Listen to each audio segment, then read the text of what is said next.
반갑습니다. 이렇게 여러분들을 뵙게 된 게 정말 감사합니다. 오늘 여러분들이 드린 예배에 절 초대해 주셔서 예배에 같이 동참하도록 허락해 주신 당의 또 교회 앞에 정말 진심으로 감사를 드립니다. 제가 오늘 이렇게 이번 남은 한 달 동안 주일 말씀을 아마 제가 전하게 되는 것 같아요. 사실은 제가 여기 오게 된 건 크레펠트에 있는 구라프 한인교회 서기동 목사님께서 이쪽에 가서 말씀을 좀 전해달라는 요청을 제가 받았어요. 사실은 그 교회는 저희 딸이 나가는 교회입니다. 그리고 저는 좀 섬기는 교회는 없지만 저는 지금 제가 하는 사역들이 꽤 많이 있어요. 여러분들이 생소하게 될지 모르겠지만 제가 몇 주 동안 설교하면서 제가 하는 사역들을 좀 소개도 하긴 하겠지만 간단하게 좀 소개를 드리자면 자꾸 제가 귀가 좀 이렇게 자꾸 안 멍해가지고 비행기 탄 것 같아서 제가 자꾸 이게 말씀드리기가 좀 곤란해져서 자꾸 제가 코 잡고 이제 숨 드시고 할 것 같아요. 미안하고요. 여러분들이 별 관심 안 가는 그 사역을 제가 합니다. 동유럽에 있는 발칸반도 혹시 기억하세요? 발칸반도는 9개 나라입니다. 불가리아, 또 마케도니아, 또 그리스, 또 코소보, 알바니아, 크로아티아, 세르비아, 몬테네그로, 또한 보스니아 헤르체고비나 이쪽에 한국인 선교사님들이 한 80가정 정도 됩니다. 제가 그분들을 지금까지 섬겨온 게 10년 정도 그분들을 지금까지 섬겨오고 있어요. 이제 사역에 있어서 1단계 사역은 이제는 제가 끝났고요. 이제 2단계 사역을 지금 이제 다시 시작을 해갑니다. 제가 왜 그쪽을 이렇게 다니게 되느냐면 독일에서 목회를 하면서 우연한 기회에 발칸에 우리 한국인 선교사님들 가서 볼 기회가 있었어요. 굉장히 열악한 환경들을 제가 보았습니다. 그 환경은 다른 것이 아니라 그쪽은 모슬렘 지역이고 또 정교회권이 돼서 아마 사역이 굉장히 어렵습니다. 그리고 다른 나라들하고 다르게 거의 선교사님 자제들이요 학교를 어딜 다니냐면 현지 학교 로컬 스쿨을 다닙니다. 그런데 거기도 유럽이라고 아시아 쪽에서 우리 선교사님 자녀들한테 이진회를 합니다. 그 선교사님 자녀들이 어떤 때는 코뼈가 부러져서 오고요. 어떤 때는 빗장뼈가 부러져서 오고 그쪽은 치안도 상당히 안 좋고요. 발칸이 조금 전에 얘기할 때 제가 9개 나라를 얘기했는데 오늘 서두는 이렇게 시작하려고 안 했는데 이렇게 됐네요. 9개 나라가 있는데 맥도날드 버거킹이 있는 도시는 8개 도시밖에 없습니다. 알바니아 같은 나라는 맥도날드가 들어왔다가 철수할 정도로 치안도 안 좋고요. 또 선교사님들이 사역이 참 안 됩니다. 한 6년, 7년씩 돼도 선교사님들이 사역이 안 되다 보니까 가정 예배만 하고 있을 정도로 힘들어요. 제가 독일에 있으면서 그분들을 자주 찾아가게 했고요. 또 탈진한 번아웃된 우리 선교사님들을 제가 독일로 초청을 합니다. 그래서 그들에게 새 에너지를 얻을 수 있도록 같이 많은 이야기와 또 많은 쉼을 갖고 다시 돌아가서 또 사역을 잘할 수 있도록 돕는 사역을 하고요. 때로는 선교사님 자녀들이 이제 아이들이 커가면서 사역이 안 되다 보니까 선교사님 부부 간의 문제들도 꽤 많습니다. 그러다 보니까 자녀들 가지고 문제가 생겨서 사실 이 문제 때문에 저는 선교사님들 하시는 거 사역에는 관심 없습니다. 그분들 가정을 세우는 일들, 이 일을 제가 거의 한 10년 동안 이렇게 해옵니다. 1단계 사역에서는 저희들이 일일이 발칸에 찾아가서 9개 나라를 순회를 이렇게 선교사님들 초경파적으로 제가 찾아다니며 저 집사람하고 같이 했어요. 한번 찾아가면 차로 여기서 운전해 가면 맨 처음 가는 곳이 불가리아 소피아입니다. 소피아까지 한 2,300km 돼요. 때로는 1박 2일, 2박 3일 운전하고 가서 거기서부터 선교사님들을 돌아다니고 이제 발칸을 한 바퀴 돌아서 저희가 집으로 다시 돌아오면 거의 한 7,000km 정도 운전을 하고 다녀야 합니다. 이렇게 하다 보니까 제가 머리가 벗어져서 그렇지만 사실은 좁긴 한데 요즘 좀 체력이 제가 안 되긴 해요. 저 혼자 이 문제는 해결할 수 없다고 생각해서 선교사님들 스스로가 같이 해결할 수 있는 방법이 뭘까? 기도하던 중 하나님이 저에게 주셨던 아이디어가 있었어요. 그게 뭐냐면 요즘은 좀 달라졌습니다만 한 4년, 5년, 한 6년 전 요때만 해도 발칸반도에 우리가 겨울에 여러분들 집에서 드시는 김장 김치 있잖아요. 그 배추하고 무를 재배해서 생산하는 나라는 불가리아에서밖에 생산하지 않았습니다. 다른 나라는 무, 배추가 나오질 않았어요. 그래서 발칸에 있는 선교사님들을 저희가 불가리아 소피아로 초청을 했어요. 운전하고 오면 보통 12시간, 15시간 운전하고 옵니다. 우리 같이 김장을 하자. 그래서 매 11월 둘째 주면 발칸반도 시간 없어서 못 오시는 분은 못 오시지만 오시는 분들은 오십니다. 그래서 같이 김장을 해요. 저희가 1년에 한 1,600kg 김장을 합니다. 같이 김장을 하면서 서로 안면은 있고 얼굴은 알지만 서로 많은 대화들을 나누지 않았던 선교사님들이 그 시간들을 통해서 서로 막혔던 탐들, 서로 이야기를 나누다 보니까 저희가 한 6년 정도 김장을 해오고 있는데 이제는 선교사님들 간에 스스로가 서로 찾아다니면서 위로받고 아이들도 서로 왕래가 되어지고 이 모습을 보면서 이제는 내가 일을 안 해도 되겠다라는 생각을 요즘 갖습니다. 처음에는 불가리아 소피아에서 했다가 그 다음에 알바니아에서 또 같이 했어요. 알바니아 티라나에서. 올해는 이제 하나님 앞에 기도합니다. 예전부터 코소보에 있는 선교사님들이 김장 요청을 했어요. 사실은 지금은 전 발칸에 있는 선교지마다 무, 배추가 다 재배해서 나옵니다. 저희가 안 해줘도 다 김장해 먹어요. 근데 이분들이 필요로 하는 건 사실은 김장 배추라기보다 그걸 통해서 선교사들이 만나서 서로 교제하며 나누길 원하는 겁니다. 저에게 요청하는 게 좀 코소보에서도 좀 해주시면 안 되겠습니까? 요청을 받아서 올해는 이제 기도하면서 코소보도 가서 김장을 해야 하지 않겠나 생각을 갖습니다. 그리고 이제 선교사님들이 안 오신 분들은 저희들이 김장했던 걸 가지고 차에다 싣고 안 온 나라들 선교사님들을 다 찾아갑니다. 차에다가 김장해서 다 실어놓고 한 선교사님 가정에 보통 한 30kg 이 정도씩 배달을 나서면 정말 빨리 돌아야 합니다. 왜냐하면 차에 타고 있으니까 김치가 익어가요. 국경을 한 바퀴 돌면 통과하는 게 한 14번을 통과해야 합니다. 왔다 갔다 하면서. 그런 과정에 많은 힘든 시간들이 있긴 있었죠. 제가 왜 이런 소상하게 이런 말씀을 제가 드리냐면 서긴동 목사님이 여기 가서 말씀 좀 전해주세요. 저보고 한 얘기가 이거예요.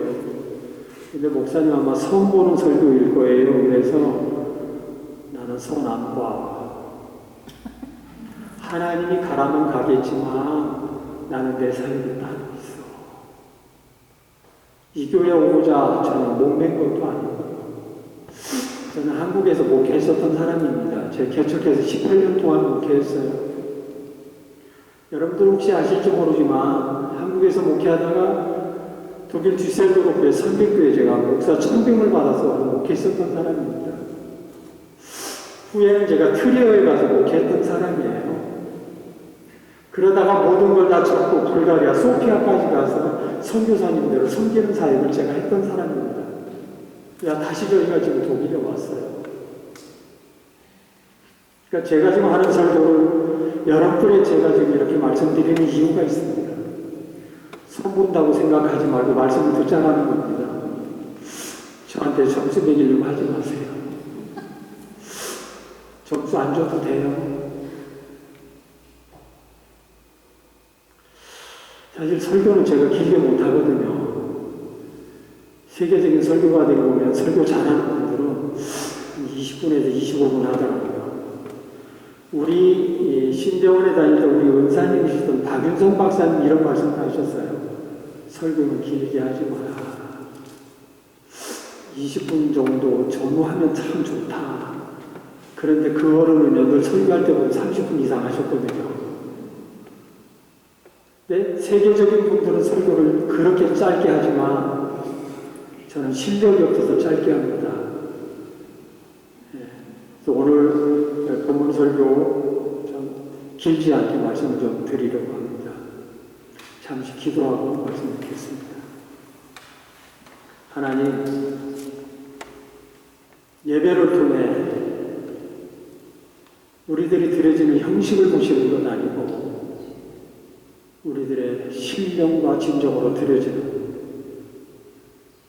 새 예배, 새 노래를 들으시는 것 우리가 압니다. 지난주에 드렸던 그 예배의 모습으로 드리지 않고 처음 드리는 예배처럼 드리길 원합니다. 늘 들었던 말씀으로 듣지 않고 새롭게 하나님께서 주시는 음성으로 듣는 시간 되게 하옵소서. 부족한 종을 세우셨습니다. 하나님 사용하시고 부족한 종을 스피커로 사용하시며 성령님 한 심령을 만나주시고 찾아가시고 함께 하시고 때로는 위로하시고 때로는 수술하시고 그래서 거듭나는 축복의 시간이 되게 하옵소서. 예수님의 이름으로 기도했습니다. 아멘. 에녹은요, 구약의 인물 중에서 굉장히 짧게 산 인물입니다. 365년을 살았거든요. 에녹이 그런데 지상에 사는 동안 성경을 가만히 여러분들이 관찰해 보시면 에녹의 삶에서 특히 할 만한 우리가 아이고 큰일했다 하는 부분은 한 개도 나타나지 않습니다. 에녹에 대한 전기, 에녹에 대한 성경 말씀에 나타난 이야기들을 보면 굉장히 단조로워요. 거의 오늘 읽은 거 그거 다 할 거예요. 그 다음 유다서에 잠깐 나오고 이게 다입니다. 그런데 히브리서에 뭐라고 얘기해요? 그런데도 저는 하나님을 기쁘시게 하는 자다 그랬어요.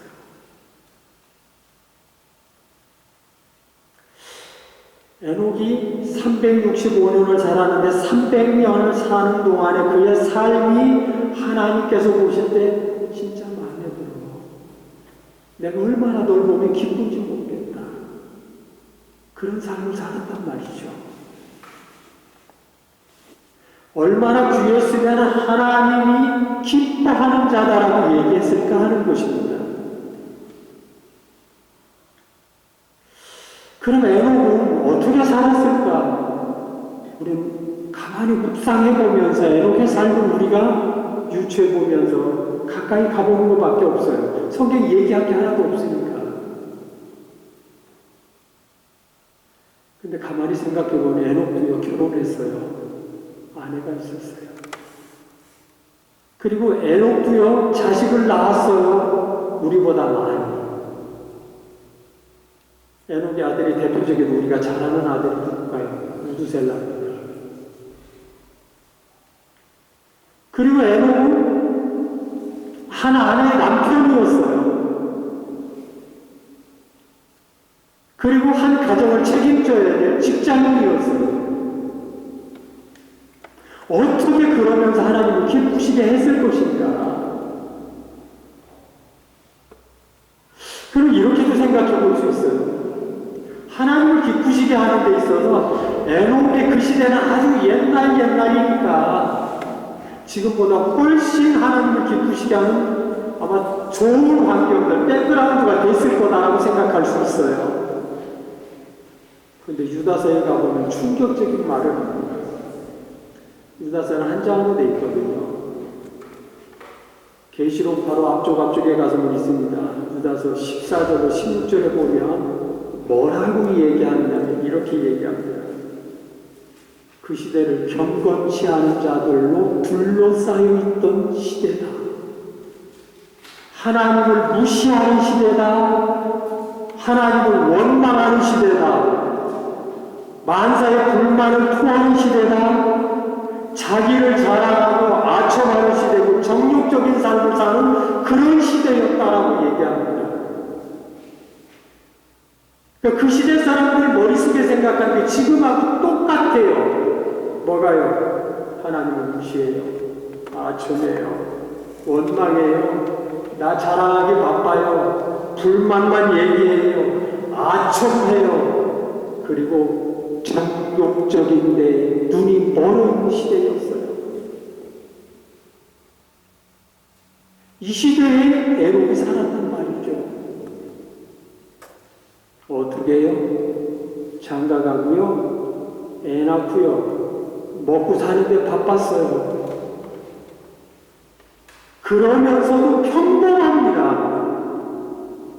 그런데도 하나님 보실 때 정말 내가 너무 마음에 들어 라고 하는 사람으로 살았다는 거죠.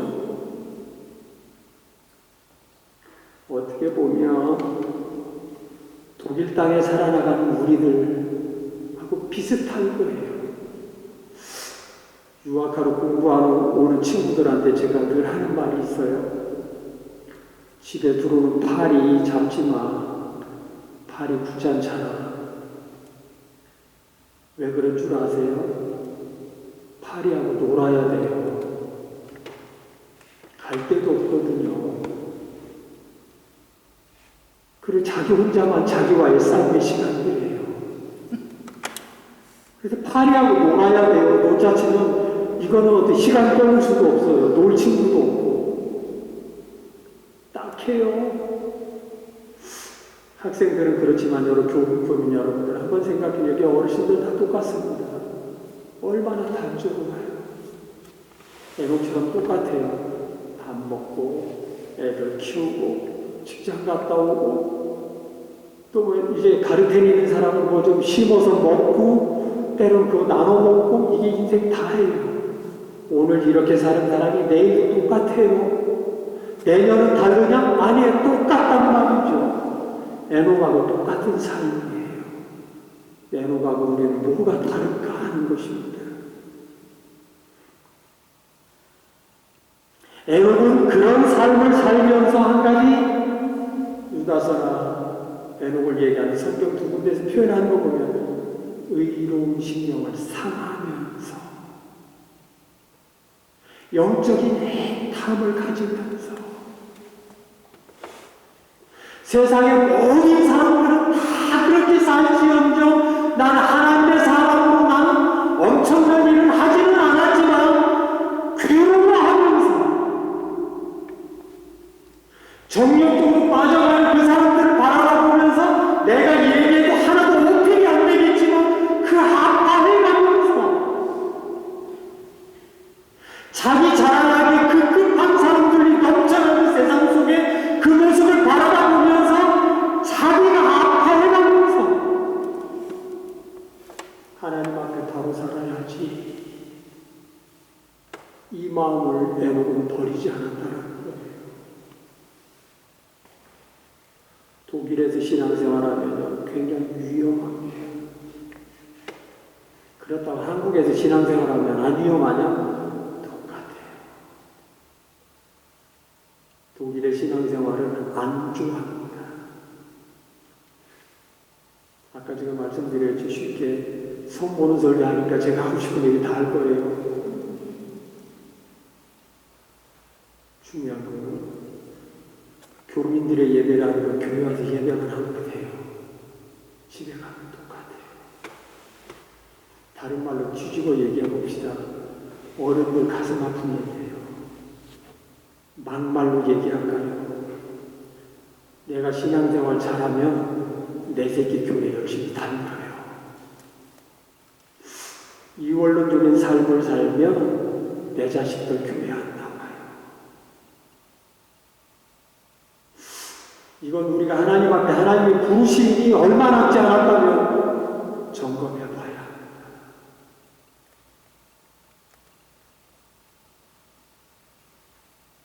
오늘 본문 에녹에 대한 얘기가 나오지만 그 전에 창세기 5장에서 쭉 내려오는 거 보면 아벨 대신 주신 셋의 후손들의 족보들이 쭉 나옵니다. 애 낳고 향수하고 죽었다. 애 낳고 향수하고 죽었다. 이거 다 하나님이 축복받은 셋의 후손들이에요. 그런데 에녹에 와서 뭐라고 그래요? 하나님과 동행했다. 다르게 표현하고 있어요. 하나님께서 보실 때 하나님의 자녀니까 밥만 먹고 그냥 일상 어떤 영적인 감동도 없고 영적인 애탐도 없고 어떤 통회함도 없이 그냥 살아가는 걸 하나님이 달리 구분했다는 겁니다. 이 시대에 정말 필요한 사람들은 하나님 보실 때 어떤 사람들일까? 밥만 먹는 사람들일까요? 한국교회 얘기 좀 잠깐 해볼까요? 저는 한국 갈 때마다 굉장한 오한마로 만난 데미지를 받습니다. 어마어마하게 때려지는 예배당들을 보아요. 유럽에 다니면서 우리는 못 다니는 예배당 많이 봤잖아요. 어마어마한 교회들. 그래서 막 어마어마하게 지는 것들을 보면서 그런 생각을 해요. 저 예배당 나중에 뭘 써먹을까? 관광할 수 있는 어떤 관광 코스로 개발할 수 있게도 안 지어놨고, 나중에 문 닫았을 때 음악회 할 만한 어떤 홀로도 안 만들어 놓았어요. 그렇다고 의자 다 걷어나면 체육관으로 쓸 수 있게도 안 만들어 놓았습니다. 영원히 자기 교회가 그냥 계속 조용히 갈 줄 알아요. 계시록 2장에 가서 본 아시아 7교회가 나옵니다. 에서부터 4일날 7교회가 등장해요. 근데 지금 시대에 그 교회는 성경에 기록될 정도로 좋은 교회지만 지금은 다 없어졌어요. 한 개도 없습니다. 도로토무트 교회 오늘 와서 보니까 역사가 굉장히 오래됐더라고요.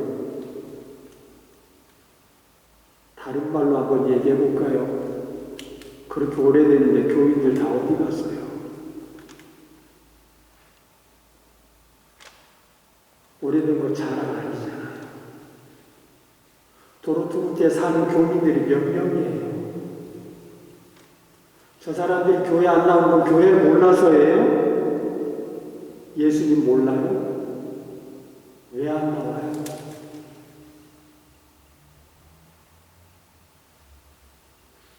제가 발칸에 다니면서 선교사님들한테 얘기합니다. 두 가지 이야기예요. 선교지 어렵다고 엄살 피지 마. 한국에서 오는 선교사 목사님들이 후원해서 오면 다 힘들지 막 이래요. 그러면서 바리바리 싸다 주고 때로는 가면서 금일봉도 주고 막 이러고 가요. 저는 가서 그런 얘기해요. 저는 선교사들이 사실 미안하지만 저는 선교사님들 돈 못 줍니다. 왜냐하면 전 파송받은 파송교회도 없거든요. 파송받은 교단도 전 얘기하지 않아요. 전 그냥 하나님 주시는 대로 그냥 살아갑니다. 가을에 11월 달에 김장하면 1년에 한 2만 유로 들어가고, 한국에서 고춧가루를 대기식으로 그냥 항공으로 가져와야 돼요. 근데 지금까지 건너본 적 없어요. 하나님 다 하게 하셨어요. 선교사들한테 그런 얘기예요. 엄살 피지 마, 힘들다고. 당신들이 오기 전에 비즈니스 하겠다고 예수 안 믿는 사람들이 당신보다 먼저 들어와 있잖아. 엄살 피지 마. 막 이런 얘기를 하는데 놀라운 거예요. 제가 가난하니까 2달에 한 번씩 제가 발칸을 갑니다. 선교사님들의 요청에 의해서 제가 가서 지금 선교사님들 모임을 만들어서 공부를 하고 있어요. 때로는 저보고 오라면서 비행기도 응원해줘요. 제가 요즘 다이어트를 꽤 많이 해서 몸이 좀 날씬해졌거든요. 여러분들 보시기에는 아직도 그냥 뭐 이렇잖아요.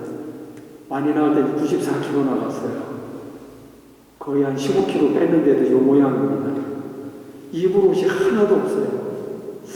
오늘도 와이셔츠는 많은데 입었다 벗었다 입었다 목이 다 커서 입을 수가 없는 거예요. 저번에도 선교제 가서 가면 선교지를 돌아다니면서 제가 또 현지인들 설교를 합니다. 선교사님들이 통역을 하고 입을 옷이 없어요. 야, 나 입고 갈 옷이 없다. 그러니까 선교사님이 목사님 가십시다. 옷 하나 사드릴게. 선교사님한테도 옷 벗어 입는 사람이에요. 중요한 게 있어요. 선교사님들이 저를 왜 자꾸 오라고 하냐는 거. 제가 가면 돈 씁니다. 그분들은 어디에다가 자기 마음을 열어볼 데가 없어요. 같이 이야기를 할 데가 없어요. 뭔가 기도할 때가 하나도 없어요. 저같이 못난 사람한테 이렇게 기대기를 원하는 겁니다.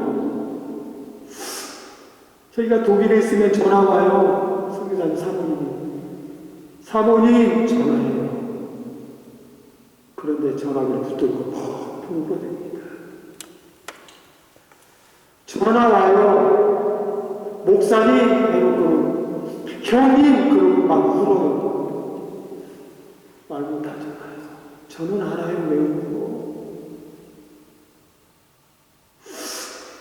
여러분들이 교회를 이렇게 섬기면서 이미 교회 밖에 있는 교회를 떠나갔던 사람들이 여러분들에게 뭘 어떻게 바라봐 봐야 돼요? 어떻게 의지하고 싶은 사람, 뭔가 위로받고 싶은 사람. 아마 에녹처럼 거룩하게만 살면 하나님 앞에 칭찬할 만한 삶으로 살기만 한다면 아마 다 그렇게 갈 거예요. 한국 교회는 지금 가시적으로 커져가잖아요. 이미 돌아가신 분들 말고요. 그분들은 정말 존경할 목회자들입니다. 우리 어르신들이 한국에서 목회자 신앙생활할 때 큰 어른들입니다. 돌아가신 분들. 정말 진짜입니다. 그 다음 세대들은요, 아직 살아계신 분들이 있어요. 은퇴하신 분들, 은퇴할 나이가 지났는데도 은퇴 안 하는 목사들 많잖아요, 요즘. 막말로 얘기할까요? 어떤 목사님 재산이 8천억이래요. 8천억이 어느 정도 되는지 아세요? 여러분들이 잘 아는 어떤 목사님, 또 우리나라 10대 교회에 들어가는 목사들 몇 명 가서 콘반 먹고 왔어요. 사기죄로. 생각 속에 뭐가 있어요? 돈밖에 없어요. 돈. 살아오면서 가난하니까 돈이 있어야 되겠죠.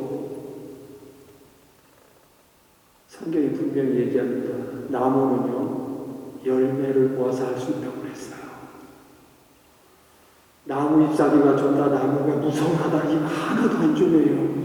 주님이 보는 건 네가 지금 어떤 열매를 맺느냐 하는 거예요. 우리 어르신들 어떤 열매 맺어가고 계세요? 주님은 지금 그걸 보고 있어요. 그걸 지금 기대하고 있는 거예요. 한국의 목사님들 얘기했죠. 그 세대 말고 그 다음 세대. 요즘 막 은퇴하거나 은퇴하고 막 조기 은퇴하는 이 사람들. 설교를 기가 막히게 더 잘합니다. 이분들은 명예욕이 굉장히 강해요. 근데 하나님이 치시는 거 보면 기가 막히게 쳐요.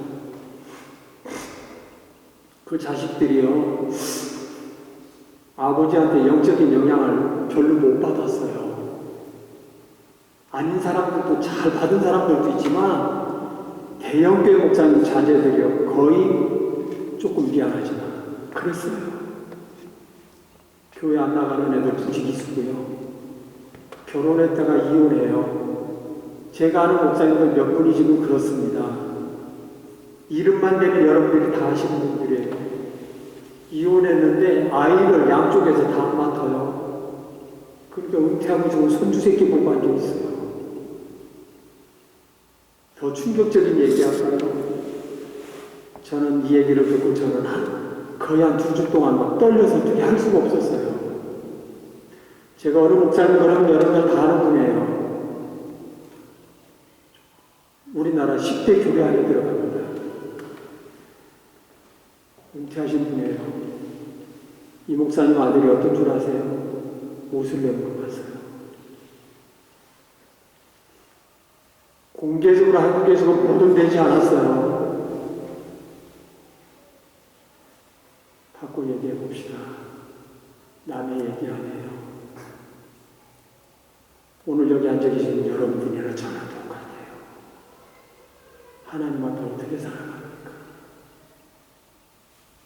저 선교사님들 찾아다니면서 하는 얘기가 이런 얘기를 합니다. 한국의 선교사들이 선교사를 안 나와요. 10년 후에는 지금 한국의 선교사님들이 반토막 납니다.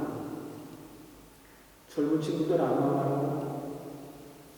그래서 선교사님들한테 얘기해요. 당신들이 잘해야 당신 자녀들이 당신이 하던 사역지로 돌아온다. 이건 당신들이 책임져야 하는 일이다. 당신 사역을 이어서 사역해 갈 수 있는 자녀들로 만들어 가야 됩니다.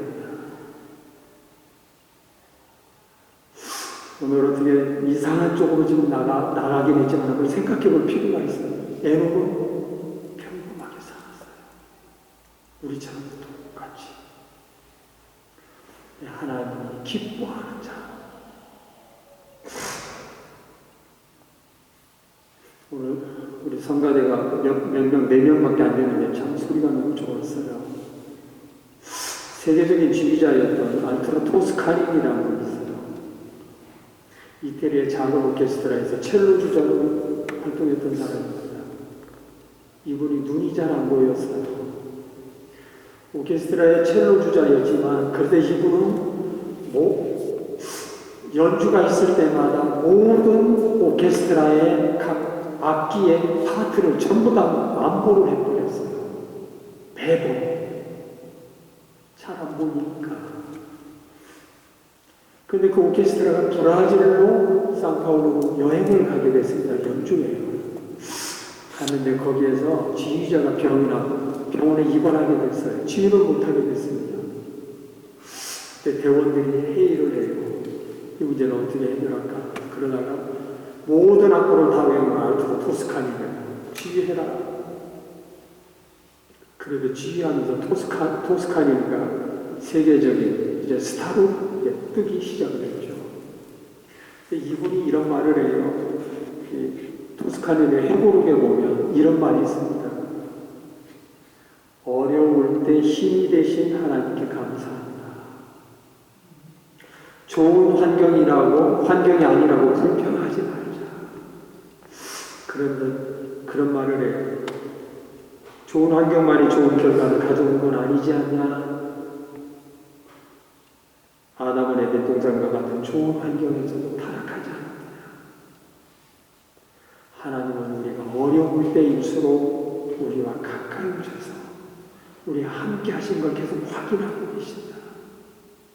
해고록 맨 마지막 글이 이렇게 딱 씁니다. 하나님과 동행하기를 게을리하지 마라.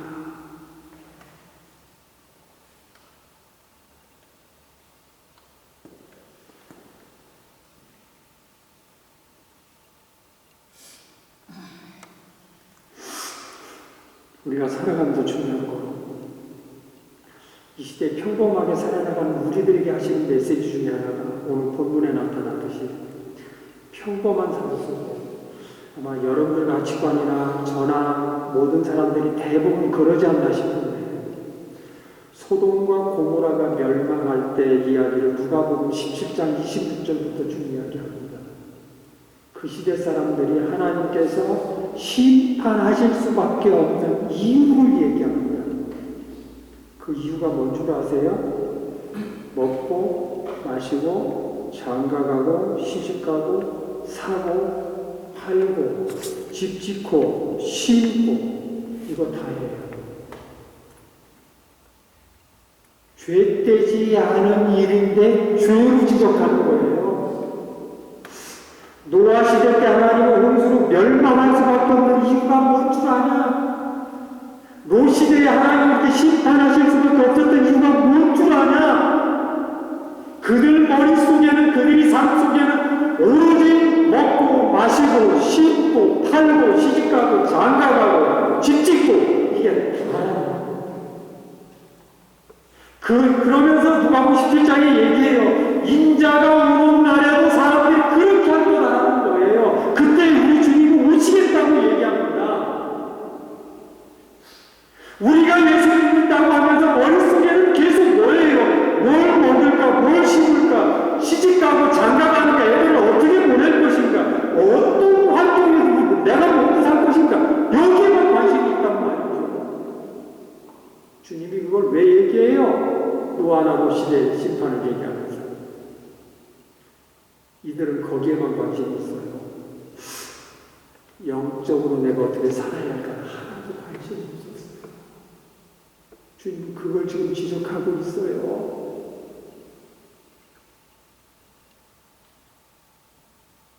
이 시대에 살아가는 교육들 머릿속에 들어있는 것들이 뭐냐면 어떻게 하면 주를 위해서 잘 살 수 있을까?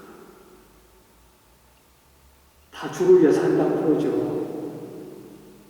그런데 가만히 또 10년 깊숙이 쫙 들어가서 보면 뭐예요? 주님은 어시스트맨이에요. 주님 우리 딸 시집가고요. 우리 아들 장가가는데 도와주세요. 우리 사업하는 거 도와주시고요. 그 다음 우리 집 사는데 도와주시고요. 우리 장사하는데 잘 도와주시고요. 여기까지 건강 주시고요. 주님은 그 다음을 얘기해요. 집 지어서 뭐 할 거냐는 거예요. 돈 남겨서 뭐 할 거냐는 거예요. 건강해서 뭐 할 거냐는 거예요. 주님도 그걸 묻고 있어요. 그런데 벌고요, 좋은 데 시집장가 가고요, 그 다음에 좋은 집에 살고요, 여기면 아웃이에요. 끝이야. 주님이 오실 때 많은 사람들이 그럴 거라고 하는 거예요. 그런데 에녹은 어땠어요? 거기서 멈추지 않았어요. 그런 사람들을 바라보면서 말을 해도 어필이 안 되니까 혼자 속 터져서 살아가는 겁니다. 아버지 하면서 살아가는 거예요. 한국교회를 향해서 여러분 기도해야 해요. 정말로 답답합니다.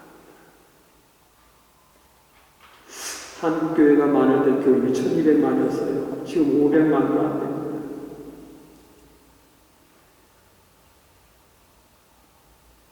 저 이북을 향해서 복음 전해야죠. 그건 다음 얘기예요. 독일 교회에 저력이 있어요. 1517년에 벌써 종교개혁을 했잖아요. 18세기에는 벌써 영성운동이 시작된 데가 독일입니다. 독일 교회들이 다 문 닫아가지만 요즘 독일에 보면 새롭게 젊은이들이 모인 프라이 개방인데 얼마나 많이 급성장하는지 몰라요. 굉장히 긍정적이에요. 한국은 없어요. 젊은이들 다 떠났습니다. 어떻게 보면 깜깜해서 가고 있어요. 교인들이나 목사들 머릿속에 있는 건 정말 하나님께서 칭찬할 모습으로 살아가지 못하고 있어요. 아까도 얘기한 대로 아시아 일곱교회, 에서버드 사빌라 일곱교회 하나님께서 보실 때 정말 교회 같지 않을 때 쓸어버리셨어요. 아까도 제가 충격적인 얘기했어요. 정말 미안합니다. 손보는 사람이라면 제가 이렇게 못하겠지만 우리 교회가 38년 됐다? 36년 됐다? 그런데 뒤집어서 생각해보자. 그런데 뭐 했냐 그동안? 예? 하나님이 안 물으시겠냐고요. 나오던 교인들 다 어디다 팔아먹었냐? 나중에 우리가 하나님 앞에 갈 텐데 하나님 교회 책임을 맡은 자들에게 이거 안 물으시겠냐고요.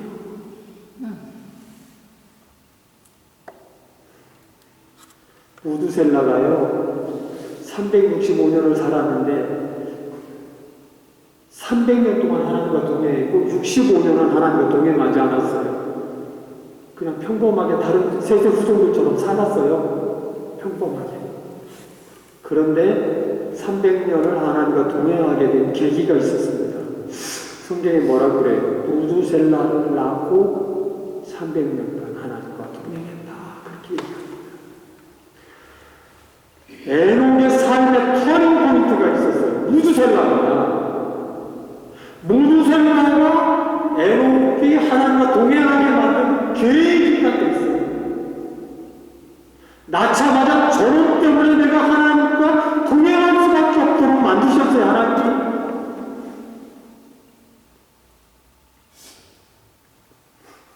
무두셀라라는 뜻이 창을 잡은 자다 그런 말이에요. 그런데 성경학자들이 이 부분을 이렇게 설명을 하더라고요. 이대로 가다가 망한다. 이런 쪽으로 번역을 해놨어요.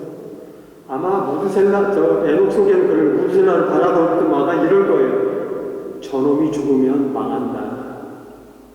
저놈 죽으면 세상 끝이요. 아마 그러지 않았겠나 싶어요. 하나님을 저놈을 바라볼 때마다 속이 막 끓다가도 그것만 보면 세상 종말을 생각하니까 하나님께 나아갈 수밖에 없어요. 그럼 성경에서 보면요, 무두셀라가 죽으면 세상 끝이라고 하는데 정말 끝이었을까? 무두셀라의 아들이 누군지 아세요? 노아예요. 노아의 홍수가 시작되니까 무두셀라가 죽더랍니다. 그냥 넘어갈 수 없어요. 삶의 터닝포인트에 계기가 있었어요. 하나님은 놀라운 게 있어요. 우리들에게 있어서 신앙인들에게 하나님의 자녀라면 삶의 터닝포인트를 만들어요. 바로 삶의 계기들이 있어요. 그건 건강을 지신다거나 자녀를 친다거나 사업의 문제라든가 학교를 그냥 갈 때마다 시험 볼 때마다 그냥 쭉쭉 떨어진다거나 그러니까 어떤 계기를 만들어 안 잃어버리게 만드는 거예요. 혹시 물어봅니다. 여러분들은 자문자가 해보세요. 나에게도 무두셀라가 있는가? 점검해봐야 합니다. 이거 찾으셔야 돼요. 그래야 하나님께 기뻐하실 사람으로 살아갈 수 있어요. 난 이게 없다고 한다면 여러분들 죽기 전에 하나님이 무두셀라 만드실 거예요. 왜? 하나님의 자녀를 내가 꼭 만나야 되니까. 죽는 데까지도 안 만난다면 이거는 천국 가기 그런 거잖아요. 내가 천국 데려가야 되니까 내가 만나야 되겠다. 그럼 꼭 뭔가 만드셔야 되잖아요. 혹시 이렇게 해요. 옛날에 하나님 날 만나주셨던 순간들인데 다 잃어버렸다. 잃어버릴 수 있어요. 그래서 이스라엘 백성들이 보면요. 에베네셀에 돌기를 세운 게 뭐예요? 안 잃어버리려고 에베네셀에 돌기를 세워요. 요단강을 건너고 12개 돌무대기를 만들어 놓아요. 하나님의 은혜로 요단강을 건넜다고요. 야곱이 야곱강을 건너고요. 천사와 이제 밤새도록 환도뼈를 맞고 나서 그 이후에 어떻게 해요? 돌무더기를 만들어요. 왜? 아니, 아더 핑크라는 분이 이런 얘기 하더라고요. 옛날 부대대로 구전에 의하면 우리가 잘 아는 다윗이 있잖아요. 왕으로 즉위해 있을 때 아더 핑크에게 그래 보니까 그런 것들이 있더라고요. 왕궁에 있으면서도 한편 방에는 늘 다윗이 자주 들여다봤던 것이 있었다. 그랬어요. 뭐냐면요. 거기에는 골리앗을 넘어뜨렸던 물맷돌하고요. 막대기가 있었대요. 저랬던 나를 여기까지 모아진 하나님. 아니요.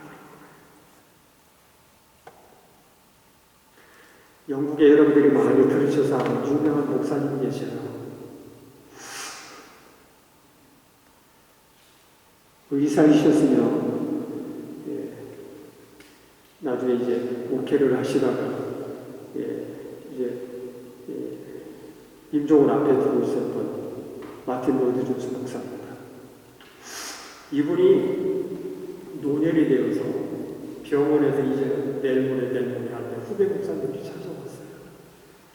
이분 목회할 때 이분이 얼마나 대단했느냐면 일주일에 한 번, 두 번씩 프랑스 파리에서 전세 비행기가 이분 말씀을 들으려고 떴어요.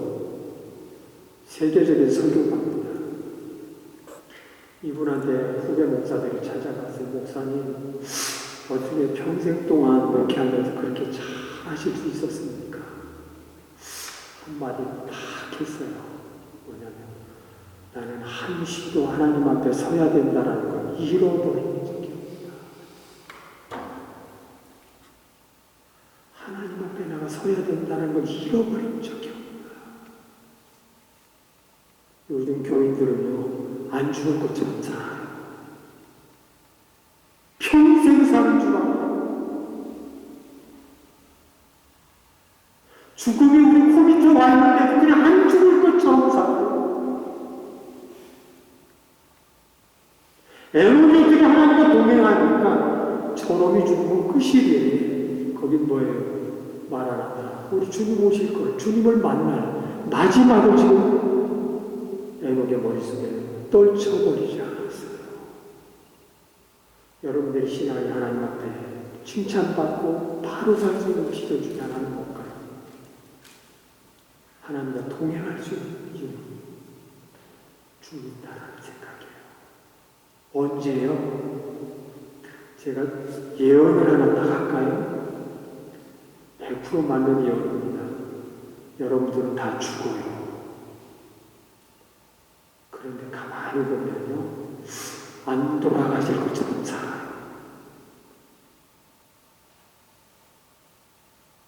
이렇게 보면 얼마 안 살다 갈 것 같은데 안 죽을 것처럼 산단 말이죠.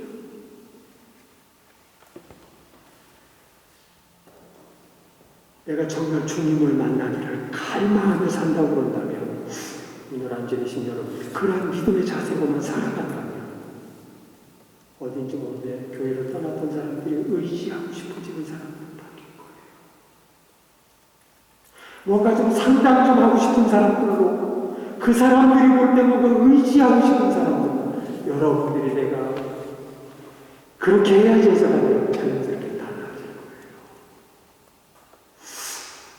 교회에서 맡은 중요한 일을 맡은 분들 목사나 장로나 집사나 권사님들이 하나님 앞에 가면 벌 많이 받을 것 같아요. 저를 위시해서. 왜냐하면 대부분 선동가예요. 이거 해라, 저거 해라, 이거 하는 거, 저거 하는 거. 그러면서 자기는 안 해요. 에녹은 어땠을까요? 지금 자기가 했을 거예요.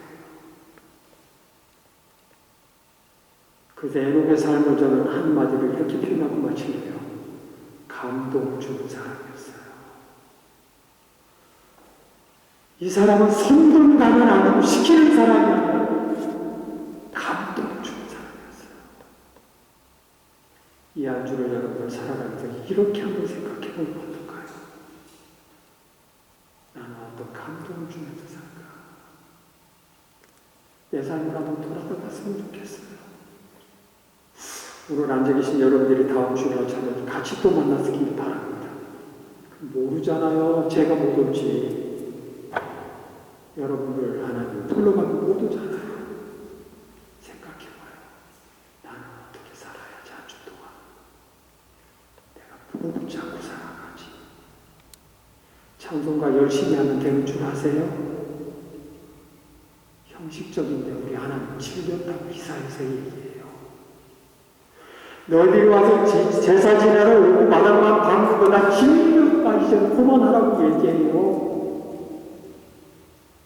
정말로 진실을 때 네 마음을 과장하는 거예요. 네 삶을 가져가는 거예요. 정말 그렇게 살려는 거예요.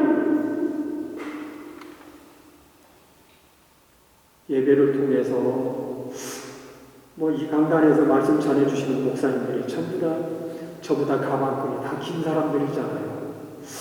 그러니까 쩍쩍하면서 그냥 기가 막히게 학문적인 설교도 하고 하시겠지만 그런 재주는 없어요. 다만 저는 제 마음에 주셨던 말씀들을 합니다. 한 가지 제 얘기만 간단히 하고 마칠게요. 저는 목회자 3대째입니다. 이북에서 저희 조부가 목회했고요. 저희 선친이 월남하셔서 목회하셨어요. 저희 선친은 부흥 강사로 꽤 많이 집회 다녔던 분이에요. 1년에 40주 이상을 집회 다니는 분이에요. 신용사, 묵직이 수고 많이 했어요. 우리 집에는 마귀 들린 사람들이 늘 보고 그랬어요. 우리는 그 사람들하고 같이 살았어요. 기도 좀 하네 하고 폼장부가 들고 가서 그냥 뒤통수 때려주고 싶어요. 성경 말씀 가지고 뭐 학문적으로 떠들어댄 것들 보면 가서 진짜 막 한번 박아주고 싶어요. 왜 줄 아세요? 성경은 내 연구하라고 주신 거 아니에요. 왜 줬어요? 이대로 살으라고 주신 거예요. 이 시대는요, 연구, 교과서가 되어버렸어요. 연구하는 거. 그거 하나님 우리에게 요구하고 있지 않아요. 많이 알지 않아요? 많이 알면 책임이 더 많아져요. 조금 알면 아무것도 실천하면 되는데 이만큼 아는 걸 언제 다 해요? 많이 알면요, 여러분들 번민하게 돼요. 전도서 얘기했잖아요. 여러분들이 지금 알고 있는 신앙만 해도 충분해요. 이제는 하나님 여러분들이 기대하는 게 뭘까요? 이렇게 살아라 좀. 나 좀 그 사람 좀 보고 싶다. 도로토부터 중학교에서 나 지금 그런 사람 좀 만나고 싶다. 성경 지식이 더 많은 사람, 이거 하나님 하나도 좀 얘기하고 있지 않아요. 돈 많은 사람, 잘난 사람, 하나도 원하지 않아요. 말씀대로 살려고 발버둥 치는 그 사람을 찾는 거예요. 그 사람이 바로 누구예요? 에녹입니다. 기도합시다. 하나님, 믿음의 조상의 단위에 에녹을 두셨어요. 그 이전에 조상들의 아브라함과 이삭과 야곱을 주셨습니다. 성경을 아무리 뒤져봐도 아브라함과 이삭과 야곱, 오늘 성경 본문에 나타나는 에녹은 해본 일이라고는 하나도 없었습니다. 기근을 피해 이곳저곳 다니면서 아버지가 가라면 가고 서 있어 하면 서 있고 오라면 오고 이게 다 믿음의 조상의 한 길들이었습니다. 한번 생각해 봅니다. 주님, 생각게 하여 주옵소서. 나는 하나님 앞에 어떻게 살기로 작정하면서 하는가? 어떤 업적을 남기려고 하는가? 에녹을 통해 하나님께서 우리에게 주신 메시지를 우리가 압니다. 과정의 결과란다. 마지막에 열매 맺어진 것도 열매지만 너희 과정이 열매란다. 바로 그 열매를 붙잡고 살아나가는 한 주가 되도록 축복하옵소서. 성령님도 강권적으로 붙잡으시고 역사하여 주옵소서. 말씀같이 나누게 하신 하나님 앞에 감사드리며 예수님의 이름으로